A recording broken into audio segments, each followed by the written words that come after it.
Oke, ini adalah artikel dari Detik Health ya. Jadi bahwasanya polusi DKI Jakarta itu sebenarnya itu Apa? sudah tingkat bukan hanya berbahaya lagi, tapi sudah level kritis gitu loh. Kenapa dikatakan sebagai begitu? Jadi dari Kepala Biro Komunikasi dan Pelayanan Publik Kemenkes ya RI mengatakan bahwasanya efek polusi Jabodetabek ya sudah mencapai yang artinya itu ada 6 masalah, yaitu 3 diantaranya berhubungan dengan infeksi saluran pernapasan atas. Jadi berhubungan dengan paru-paru dan kemudian berikutnya lagi yang sudah terlihat banyak juga berupa kanker paru-paru, TBC dan penyakit paru obstruktif kronik. Jadi maksudnya obstruktif kronik itu adalah merupakan penyakit yang berhubungan dengan polusi ataupun masalah paru-paru yang berkepanjangan dan kemudian menjadi masalah seperti asma, bengek ya, kemudian juga berbagai masalah-masalah kesehatan di bagian paru-paru ya. Nah, ini merupakan salah satu fakta yang sudah ada di Jabodetabek sekarang ini. Nah, kemudian kita lihat juga bahwasanya ini ada berbagai macam survei ya, bahwasanya kalau bicara mengenai udara, jadi sebenarnya itu bahaya polusi udara itu sudah mengintai kita di daerah Jabodetabek.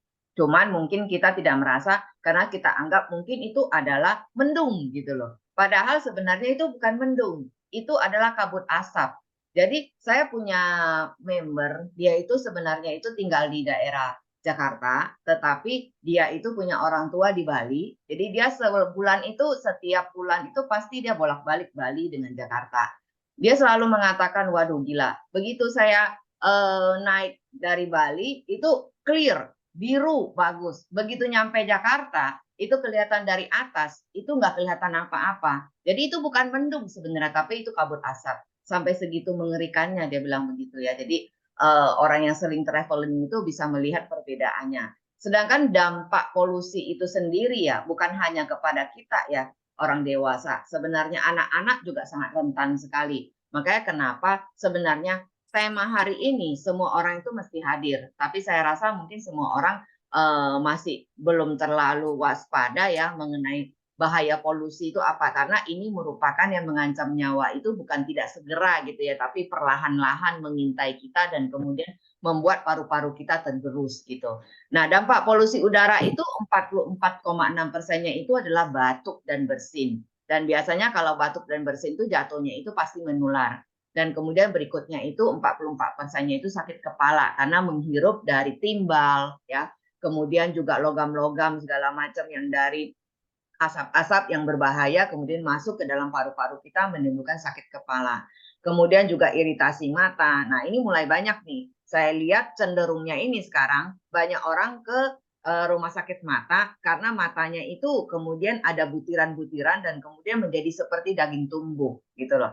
Jadi saya udah lihat banyak sekali terutama orang yang pakai motor ya. Dan saya lihat fenomena ini sudah mulai banyak terjadi di Jabodetabek. Nah, ini sangat berbahaya banget karena bisa berkali-kali akan begitu lagi walaupun kita udah pergi buang, operasi, dia tumbuh lagi. Kemudian merasa kelelahan. Nah, biasanya itu banyak kita merasakan bahwasanya kita itu mungkin kita sakit dan kemudian kita cek dokter, dokter bilang kita sehat, tapi selalu itu lelah, tidak bertenaga, kemudian juga seperti anemia. Nah, itu merupakan salah satu dari ciri-ciri terkena polusi udara berupa asap ya. Kenapa? Karena asap-asap kendaraan itu bisa membuat dari sel darah kita itu menjadi tidak bagus dan kemudian produksinya juga tidak bagus, akhirnya kita menjadi anemia ya. Itu salah satu ciri-ciri khas dari polusi yang kita hirup itu. Kemudian juga terjadi iritasi kulit. Makanya banyak sekarang orang kebanyakan alergi ya, sedikit-dikit alergi, anak-anak juga banyak alergi. Gak ketahuan alerginya apa, sebenarnya itu merupakan salah satu benturan dengan banyak polusi yang ada di masyarakat, debu, kemudian juga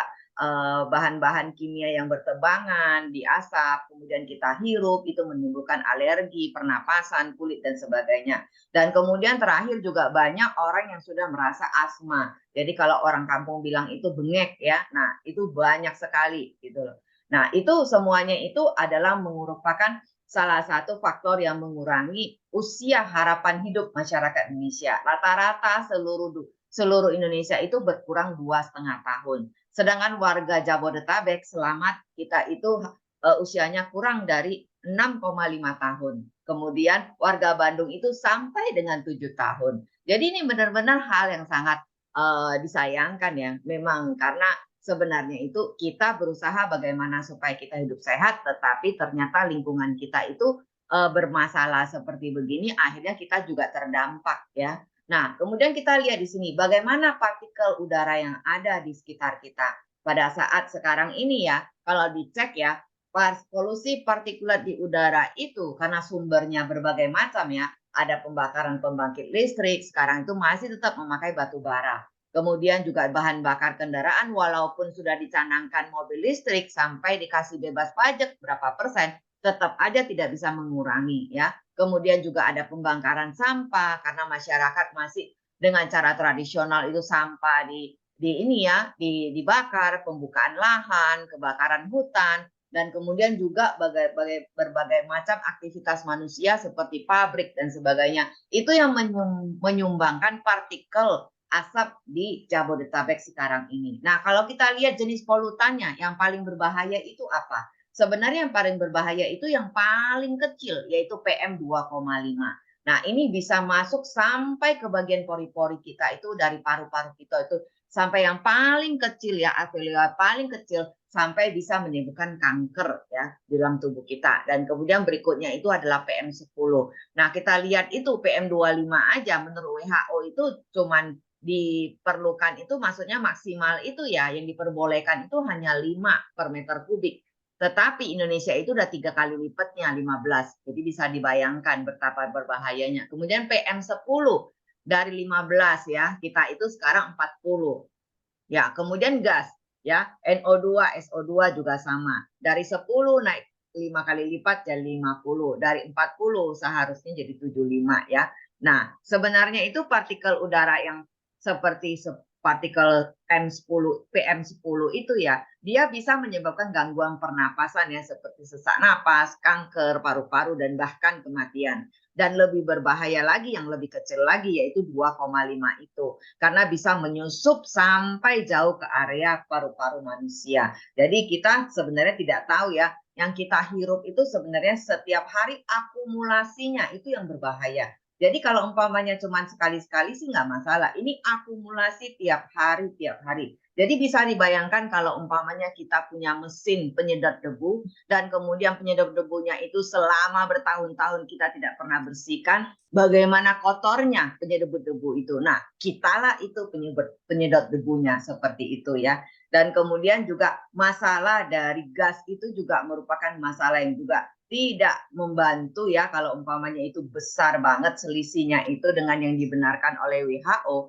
itu bisa menyebabkan inflamasi, peradangan, dan juga kelumpuhan dari pernapasan manusia. Jadi sebenarnya masalah mengenai kabut asap ini ya, polusi udara itu bukan hanya berhubungan dengan pernapasan, dia juga berhubungan dengan jantung, kemudian berhubungan dengan saraf ya, berhubungan sampai bisa menyebabkan stroke ya. Nanti kita lihat apa aja sih yang bisa menyebabkan dari penyakit yang disebabkan oleh polusi udara.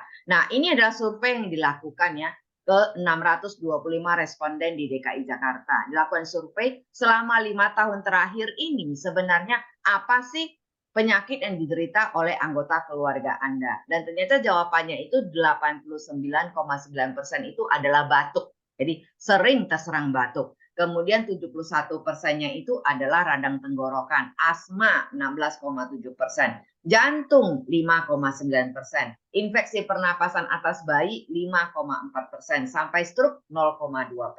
Jadi ini yang paling banyak dijawab oleh masyarakat. Dan rata-rata itu sebenarnya penyebabnya itu adalah dampak dari polusi udara. Nah, kita lihat di sini. Ini adalah rilisan dari 5 jenis penyakit yang bisa muncul akibat polusi udara. Yang paling utama itu adalah infeksi ISPA ya. Jadi saluran pernapasan atas yang akut. Nah, biasanya itu ini ya, batuk, pilek, dan kemudian menular seperti itu. Nah, ini sangat berbahaya dan berulang-ulang kita derita ya, bukan hanya sekali-sekali, berulang-ulang. Dan kemudian juga ada asma, karena ini merupakan menghirup berbagai macam partikel dalam jangka panjang, sehingga menimbulkan sesak napas, bengek, batuk, hingga sulit bernapas ya. Kemudian juga ada paru-paru basah. Ini memang disebabkan virus, jamur, atau bakteri, tapi sebenarnya ini semuanya itu diawali karena kita sudah paru-parunya itu sudah mengalami masalah karena kita menghirup banyak polusi sehingga paru-paru itu tidak bisa lagi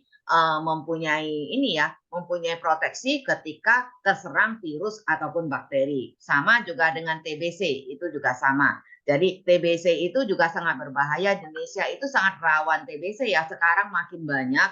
Kalau dulu itu pada suatu ketika itu TBC itu hilang ya, tapi sekarang itu TBC itu makin nambah. Nah, sebagai buktinya itu Ibu Dokter Dani itu juga menangani masalah ini. Nanti bisa tanya TBC itu makin banyak ya sekarang ini. Ya salah satunya itu karena dari polusi udara itu sendiri. Jadi menyebabkan paru-paru itu fungsinya berkurang dan kemudian karena ada virus, bakteri serta jamur yang ada di luaran itu menyebabkan faktor mengenai TBC itu teridap itu menjadi lebih tinggi. Dan kemudian ternyata itu juga menyebabkan serangan jantung. Kadang-kadang kita nggak pikir, kita mungkin hanya masalah paru-paru aja polusi. Sebenarnya tidak loh. Jadi sebenarnya kalau kita menghirup polutan, dia bisa nempel di dalam pembuluh darah kita. Dan kemudian berpotensi untuk menimbulkan plak dan kemudian bisa menyebabkan jantung koroner dan menyebabkan serangan jantung hingga juga bisa menyebabkan stroke. Jadi ini masalahnya itu levelnya itu memang benar sudah sampai kritis sebenarnya ya. Nah, kita lihat polusi yang seperti ini. Nah, sebenarnya bagaimana sih kita bisa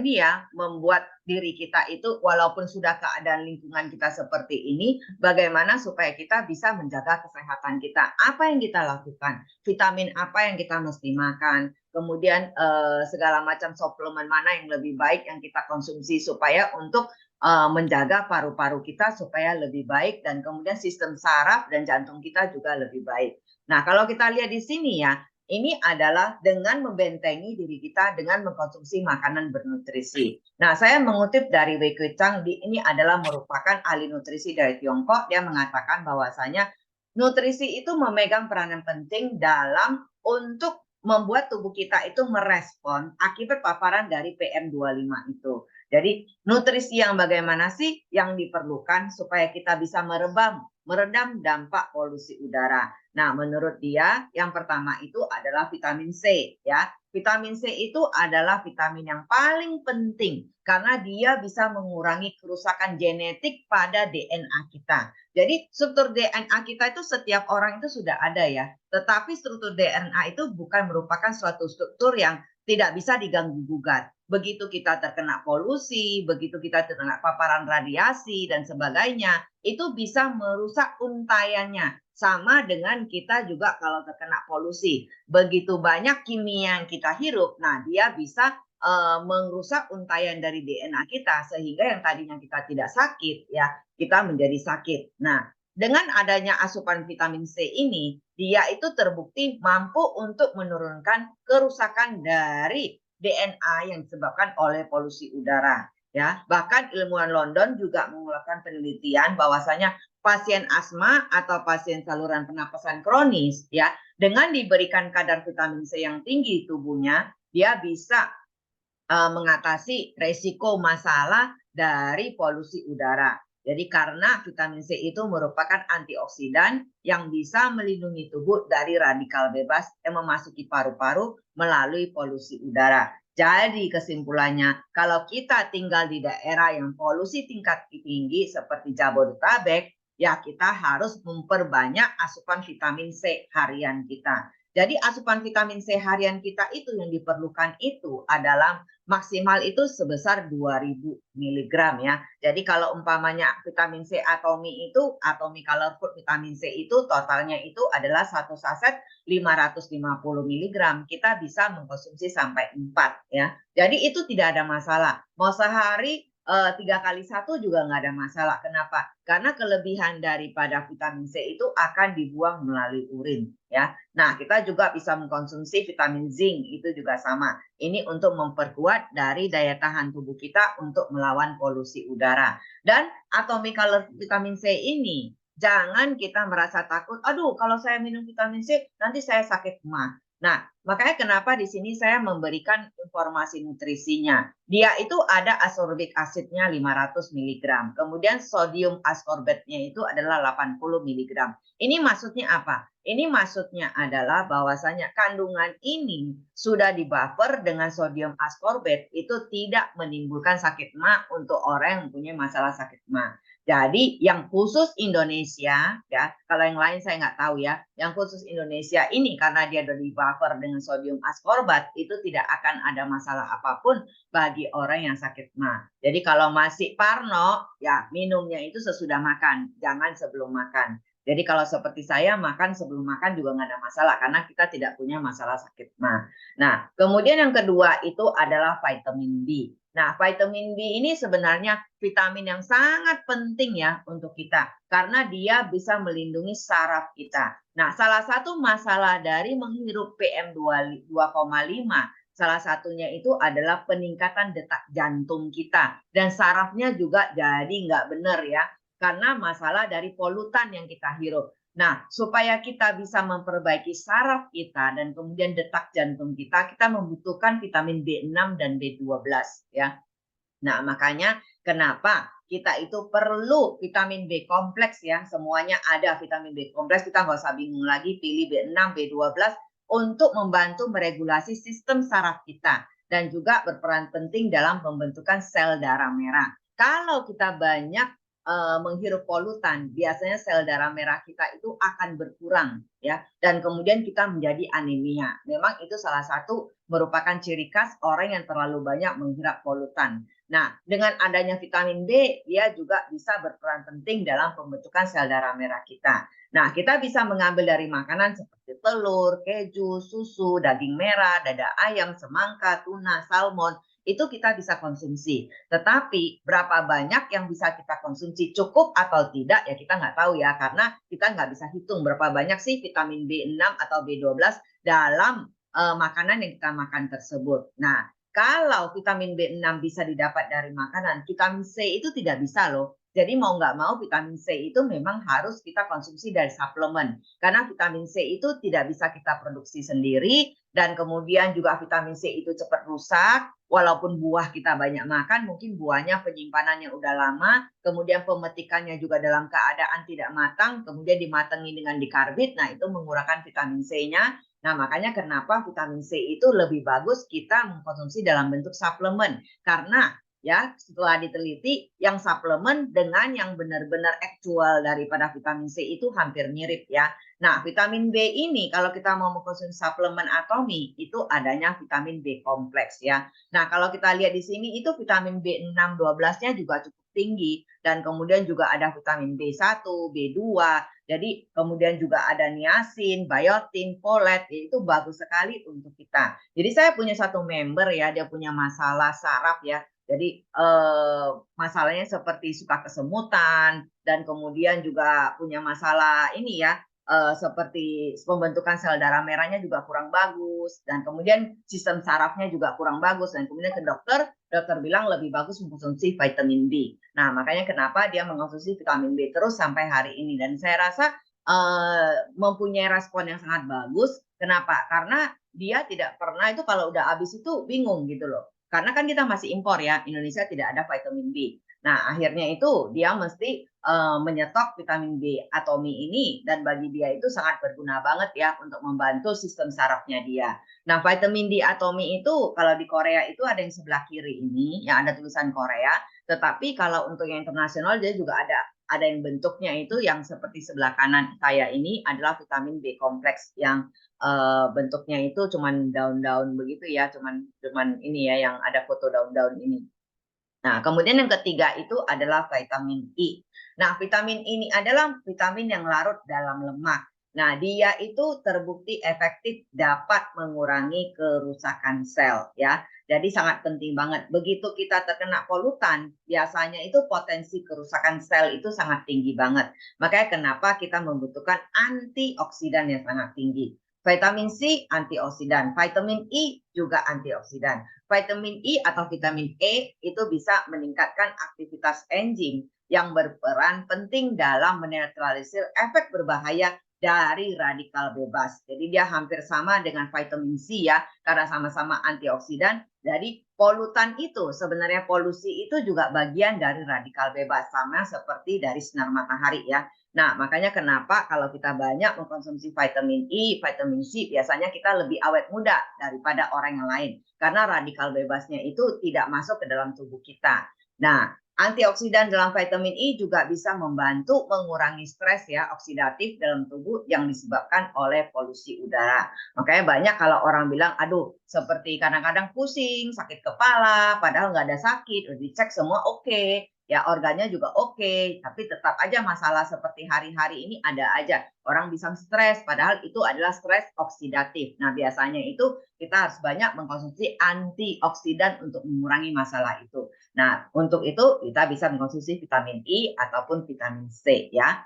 Nah kalau menurut USDA ya bahwasanya dalam 100 gram buah delima dia mengandung 0,60 mg vitamin E ya, dan selebihnya itu adalah air. Jadi bahwasanya vitamin E dalam delima itu termasuk tinggi. Nah, di Atomy sendiri kita ada Atomy pomegranate mixed fruit jelly. Nah, di dalamnya itu konsentratnya itu sebanyak 26 kali ya. Jadi kalau umpamanya kita makan dari satu delima itu hanya satu kali ya yang vitaminnya buat kita, vitamin E-nya, dia kita makan 26 kali. Jadi makanya kenapa lebih bagus kita minum atau makan pomegranate mixed fruit jelly yang konsentratnya lebih tinggi dan bagus untuk kita lactic acidnya itu sebanyak 26 kali. Dan juga kita mempunyai kalau di website Atomy Indonesia itu spirulina. Spirulina ini antioksidannya tinggi karena mengandung klorofil alami. Nah, ini juga bisa untuk orang yang punya masalah kesehatan, sering sakit ya, kemudian keluar masuk rumah sakit, nggak tahu sakit apa, tidak bertenaga. Nah, sebenarnya sangat direkomendasi sekali untuk mengkonsumsi spirulina ini ya. Nah, ini adalah merupakan sumber vitamin E yang bisa kita konsumsi dari suplemen Atomy. Dan kemudian keempat itu adalah asam lemak omega 3. Nah, ini sebenarnya asam omega 3 ini sangat penting sekali ya. Kenapa? Karena dia bisa menurunkan resiko penyakit kardiovaskular ya, penyakit jantung. Karena salah satu dari ciri khas untuk polutan itu bisa menyebabkan plak pada pembuluh darah kita. Nah, dia bisa menyebabkan plak di jantung, bisa menyebabkan plak di otak ya. Kita nggak tahu dia bisa menyerang yang mana dan akhirnya kita bisa terkena sakit jantung dan kemudian juga stroke ya. Nah, dengan adanya asam lemak omega 3 ini, dia bisa mengurangi ya plak yang ada di dalam pembuluh darah kita. Jadi dia bisa melindungi tubuh kita dari kerusakan jantung dan kemudian juga masalah stroke ya. Dan untuk yang ini ya, dia bisa kita dapatkan itu dari bangsa ikan ya. Kalau kita nggak mau dari suplemennya ada ikan salmon, tapi terutama yang direkomendasikan kalau salmon itu yang liar ya. Yang liar itu dapatnya susah, mesti dipesen ya. Sebulan mungkin baru ada sekali, impor langsung dari luar negeri. Biasanya dari New Zealand yang liar dan harganya mahal banget ya. Teman saya itu satu ada sangat parno, dia itu tidak akan makan ikan salmon yang kalau bukan liar. Kenapa? Karena ikan salmon liar itu biasanya kadar logam beratnya itu tinggi banget ya. Jadi kalau kadar logam beratnya tinggi banget, biasanya itu masalah alergi, masalah penyakit, itu semuanya akan bermunculan. Terutama kalau kita yang punya masalah yang tidak bisa menerima daripada logam berat, terutama juga anak-anak masalah autis ya, hiperaktif, itu semuanya itu karena logam berat.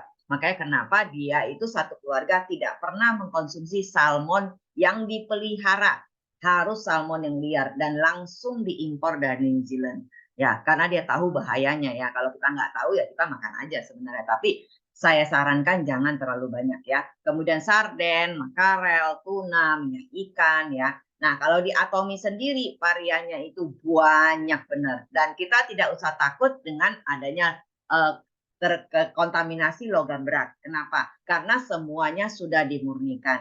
Nah, Indonesia akan keluar mungkin di November atau Desember itu adalah merupakan RTG yang dari Korea ya. Bukan, yang dari Jepang. Nah, kemudian juga di Korea itu ada Alaska Omega 3 yang harganya lebih terjangkau dan kemudian juga ada untuk vegetarian, vegetable dari alga, dan kemudian yang terbaru itu juga ada RPG omega 3, ya, ini harganya lebih mahal dari Alaska omega 3, tapi diklaim itu lebih efektif sebenarnya ya karena dia itu sudah diproses 3 kali ya, dan kemudian juga mempunyai jenis kapsul yang lebih kecil lagi. Dan kemudian juga ada anak-anak juga sangat perlu mengkonsumsi omega 3 yaitu omega 3 kids atau omega 3 anak-anak. Jadi sebenarnya kita itu setiap hari itu tidak boleh tidak mengkonsumsi asam lemak omega 3 ini karena sangat penting banget ya. Walaupun kita tidak sakit, paling tidak kalau kita menghirup polutan, kita itu terjadi banyak inflamasi atau peradangan dalam tubuh kita. Nah, peradangan itu kalau terus-menerus kita dapatkan dan kita tidak hilangkan ya, apakah dengan asam lemak omega 3 ataukah dengan antioksidan segala macam ya supaya kita mengurangi paparan daripada inflamasi tersebut, itu bisa menimbulkan penyakit jangka panjang. Biasanya itu penyakit seperti lifestyle ya, seperti kolesterol, kemudian juga diabetes dan sebagainya, dan sampai-sampai kita menjadi penyakit jantung ya. Nah, seperti itu. Nah, makanya kenapa supaya kita lebih sadar ya kita harus mengkonsumsi asam lemak omega 3 ini. Jadi kalau belum, pertimbangkan untuk membeli salah satu dari Alaska omega 3 yang ada ini ya. Kemudian yang keempat itu adalah yang kelima ya kayaknya ya, salah. Yang kelima itu adalah suplemen lain yang bisa melindungi fungsi paru-paru. Jadi sebenarnya ini merupakan salah satu dari kelompok ginseng ya. Ginseng itu diketahui memiliki efek anti radang untuk mengatasi masalah paru-paru. Udah pasti ya, masalah paru-paru itu ginseng itu yang number one ya. Seperti penyakit paru obstruktif kronik atau PPOK. Nah, obstruktif kronik ini merupakan penyakit paru-paru yang seperti asma yang karena jangka panjang ya, masalah di paru-paru, kemudian bengek, kemudian batuk ya, bronkitis ya, kemudian juga seperti TBC kalau kita bilang. Nah, ini sebenarnya bagus sekali untuk mengkonsumsi ginseng. Dan kemudian menurut riset pun bahwasanya ginseng itu dapat mengurangi peradangan paru-paru dan memperbaiki jaringan paru-paru kita. Nah, atomi sendiri di Indonesia kita mempunyai Hong Sandam ya. Hong Sandam itu mempunyai ininya semua yang terbaik di dalamnya itu asli, tidak ada tambahan apapun. Jadi kalau umpamanya saya mengkonsumsi ginseng ya, saya paling suka membeli red ginseng Korean Atomy Hong Sandam ini. Karena memang di dalamnya itu tidak ada campuran apapun ya. Jadi saya lebih bagus memilih yang murni, yang pure ya. Nah, saya menyarankan kalau umpamanya kita mempunyai masalah asma, kemudian juga masalah suka batuk dan segala macam berhubungan dengan ini ya, pernapasan, kita bisa merekomendasikan Atomy Hong Sandam Korean Red Ginseng ini. Dan kemudian berikutnya itu juga Hemohim. Hemohim itu ada Chwansyong, itu yang biasa untuk orang punya batuk ya, masalah batuk, masalah asma. Kemudian juga ada Paisau ya, dia bisa juga untuk mempunyai masalah paru-paru. Jadi rekomendasikan juga bisa minum Hemohim. Dan yang terbaru yang keluar itu adalah Atomy Bellflower Root ya, Pure and Compact Quincy Compact Juice. Nah, ini merupakan di dalamnya juga ada campuran mix dari ginseng. Nah, ini sangat direkomendasikan banget karena memang dia itu berbentuk cairan ya dan rasanya juga enak. Nah, kita bisa konsumsi untuk orang yang punya masalah polusi yang sekarang ini sangat berbahaya banget. Ini setiap hari kita bisa konsumsi untuk melindungi paru-paru kita dan kemudian juga untuk mengatasi masalah asma juga bisa. Jadi ini merupakan suplemen lain yang bisa melindungi fungsi dari paru-paru kita. Jadi makanya kalau ada yang mau bertanya mengenai masalah asma ya kita bisa pilih aja. Kita bisa pilih Hong Sandam, kita bisa pilih Hemohim. Kemudian kalau umpamanya kita pengen yang berbentuk cair ya, nah kita bisa mengkonsumsi seperti yang Bellflower Root ini. Jadi ini semuanya sudah saya konsumsi dan semuanya itu rasanya juga enak ya. Terutama yang terakhir tadi ya rasanya lebih enak sebenarnya dibanding kalau Hong Sandam agak pahit-pahit manis. Kalau Hemohim kita tahu ya rasa herbal. Nah yang terakhir ini sangat direkomendasikan kalau orang yang tidak suka ginseng ya asli ataupun rasa Hemohim yang terakhir ini ya yang Quincy Flower Root Pear and Quincy Compact Juice ya. Jadi saya harap setelah ini kita tidak bertanya lagi asma itu fungsinya bagaimana sih kita mengobati asma dengan atomi suplemen. Nah, ini sudah saya jelaskan. Mengenai bagaimana fungsi satu-satunya itu bisa dilihat lagi ya dari websitenya kita. Kalau yang Quincy ini kita sudah membahasnya waktu di Jitijung dulu. Jadi tidak dibahas lagi sekarang ya. Nah, kemudian kita itu jadilah bagian dari solusi, bukan polusi. Jadi saya harapkan setelah kita lihat polusi yang banyak, kita harapkan kita jangan lagi bakar sampah ya. Itu yang paling penting. Kadang-kadang saya juga pikir supaya sampahnya itu bisa ini ya saya bakar, tapi sekarang saya juga mengurangi. Jadi jadilah bagian dari solusi, bukan polusi. Dan kemudian yang paling bagus itu kita rekomendasikan suplemen atomi untuk membantu kesehatan keluarga, saudara, dan teman kita. Jadi kalau mau mengetahui detail dari masing-masing suplemen yang sudah saya jelaskan, langsung rujuk ke website masing-masing. Belajar masuk ke website, belajar baca. Ya, nah seperti itu. Nah, saya selesaikan sampai di sini. Kalau ada yang mau bertanya, silakan.